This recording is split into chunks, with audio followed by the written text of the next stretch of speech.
আর মাত্র একটু হলেই নতুন ইতিহাস লেখা হয়ে যেত। শেষ ওভারে দক্ষিণ আফ্রিকার দরকার ছিল মাত্র 5 রান, আর বাংলাদেশের দরকার 4 উইকেট। অসম্ভব মনে হলেও মাঠে তখন বেঁচে ছিল আশা। এরপর এলো সেই মুহূর্ত।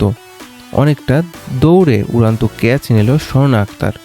পুরো স্টেডিয়াম যেন চিৎকার করে উঠল, এখনও সুযোগ আছে।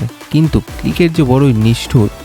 শেষ ওভারের প্রথম বলেই বাউন্ডারি, এরপর বলেই 1 রান নিয়ে 4 উইকেটের জয় নিশ্চিত করে ফেলল দক্ষিণ আফ্রিকা। তবুও বাংলাদেশের মেয়েদের জন্য এটা গর্বের বিশ্বকাপ। নেদারল্যান্ডস আর পাকিস্তানকে হারিয়ে সরাসরি নিশ্চিত করেছে পরে টি-20 বিশ্বকাপের টিকিট। ব্যাট হাতে অধিনায়ক নিগারা সুলতানা শেষ দিকে খেলেছিলেন দারুণ ইনিংস, আর বল হাতে মারুফা প্রথম বলে উইকেট নিয়ে স্বপ্ন দেখিয়েছিল। শেষ পর্যন্ত জয় না এলেও লড়াইটা ছিল একদম শেষ বল পর্যন্ত। হারলেও বাংলাদেশের এই ইনিংসকে আপনি 10-এর ভেতর কত নাম্বার দেবেন কমেন্টে জানিয়ে দিন।